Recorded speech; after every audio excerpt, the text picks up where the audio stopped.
자, 오늘은 떡볶이를 할 텐데요.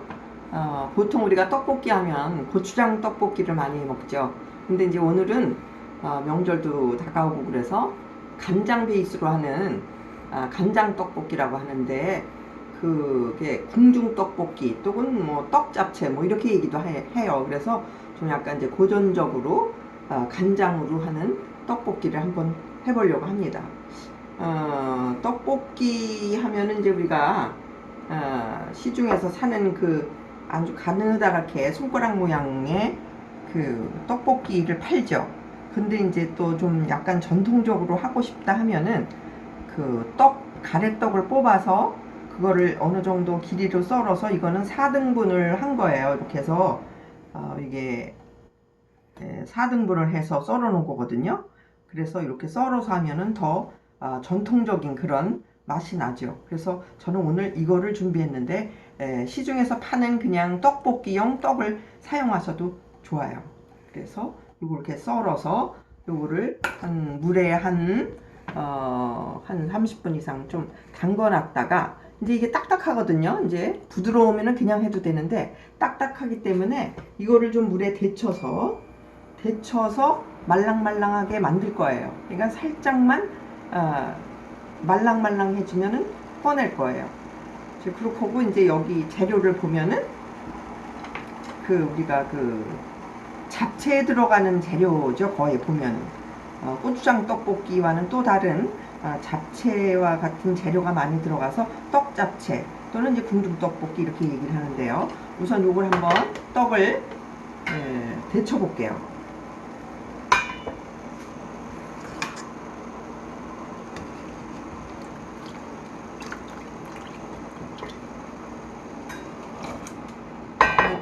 물에 안 하셔도 됩니다.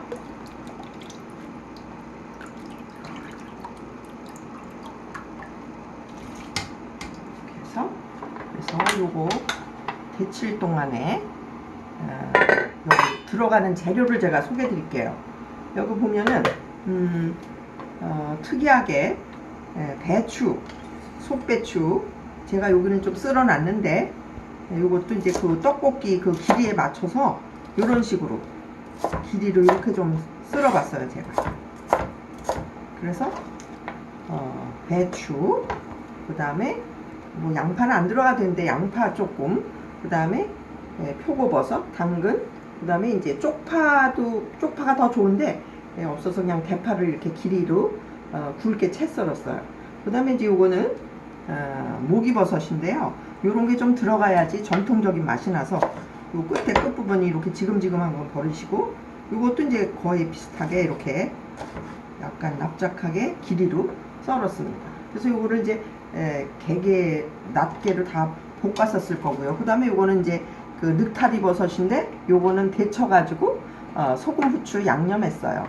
그리고 이제 요거는 소고기인데, 소고기 뭐 불고기 감으로 쓰셔도 돼요. 집에 있는 거 조금 있는 거 그냥 쓰셔도 되거든요. 그래서 요것도 이제 볶아서 이거 데쳐서 같이 볶으면은 되는 거예요. 자, 이 떡을 살짝 데쳐가지고 말랑말랑하게 됐어요. 그래서 찬물에다가 식혔어요. 그러면 이거를 우리는 유장 처리를 한다고 그래요. 기름하고 간장을 가지고 이렇게 밑간식으로 이렇게 해놓은 거죠. 간장하고 참기름 이렇게 미리, 이걸 유장 처리라고 하는데, 이렇게 해놓으면은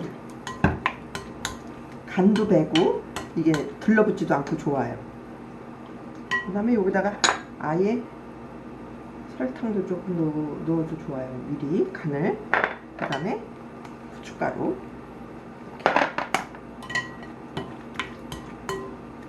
요건 이렇게 이제 버무려 놓으시고, 이제 나머지 재료를 볶을게요. 제가 프라이팬에 기름을 두르시고, 하얀 것부터 볶을까요? 살짝만 볶으면 돼요. 자, 이렇게 볶고, 그 다음에 이제 이거는 살짝 볶아도 되는 거는 이제 나중에 같이 볶을게요. 숨만 죽으면 되니까 파는. 볶는 순서는 정해지지 않았어요. 그냥 하얀 거부터 볶는다 생각하고. 어느 정도 이제 그 야들야들해지고 노글노글해지면 그거를 큰 프라이팬에다가 옮겨 놓을게요.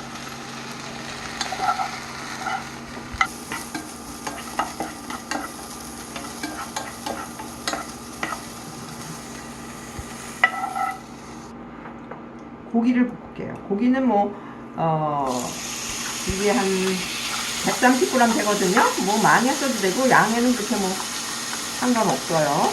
저는 불고기 양념 그냥 한 거예요. 불고기 양념. 불고기 양념을 가진 양념이라고 하죠. 간장 1스푼이면은 설탕 그거의 반. 후추, 파마늘, 깨소금, 참기름. 이렇게 이게 가진 양념이라고 그래요. 불고기 양념. 집에 있는 거 그냥 불고기 감으로 쓰셔도 돼요. 이것도 약간 좀 입체감 있게 이런 식으로 썰었습니다. 저는.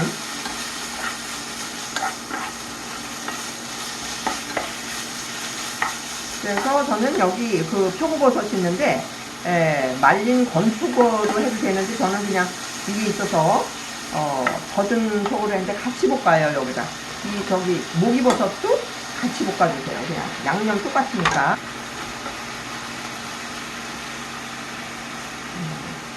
버섯을 간을 하나도 안 해서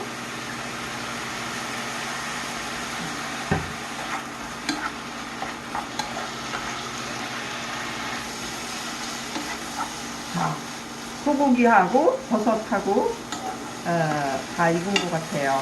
다 볶아졌으니까 이것도 여기다 옮겨 놓을게요. 네, 이건 느타리 버섯은 제가 미리 데쳐서 소금, 후추, 참기름에 간을 한 거예요. 그래서 안 볶아도 되는데 다 똑같이 이제 온도를 맞추기 위해서 이것도 살짝만 볶을게요. 그냥 불로만 낼게요.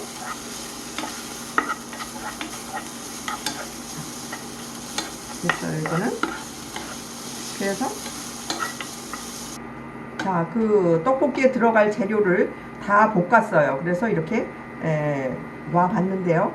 어차피 이걸 이제 떡하고 유장 처리한 떡하고 이제 같이 또 볶을 거거든요. 그러면 이제 끝이에요. 그래서 이제 간만 맞춰서 먹으면 되는데, 자, 이렇게 해서 볶는데요. 우리가 빨간 고추장 떡볶이도 이렇게 물이 흥건하죠. 근데 이제 이거는 그렇게 흥건하진 않지만 그래도 이제 좀 국물이 좀 있어야 더 먹음직스럽거든요. 그래서 이렇게 해보시다가 야채에서 물이 나오면 걸로 되면은 괜찮은데 그렇지 않을 경우에는 여기다가 물을 조금 부어도 괜찮아요. 뭐 육수 안 붓고 그냥 여기서 나오는 물로다가 하면 되니까 이렇게 해서 좀 노글노글하게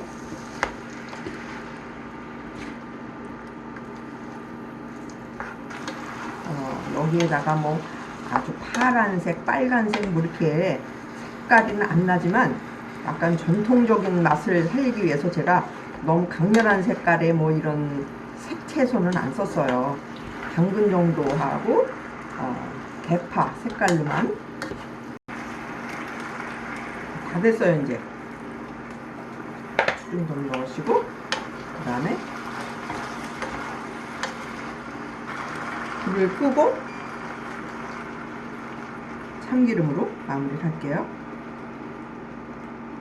통깨 이런 거는 안 넣을게요. 왜냐하면 지저분할 것 같아가지고 약간 전통적인 맛을 살리려고 통깨는 안 넣고 그냥 참기름으로 마무리 했습니다. 이제 그러면 접시에다 담아 볼게요.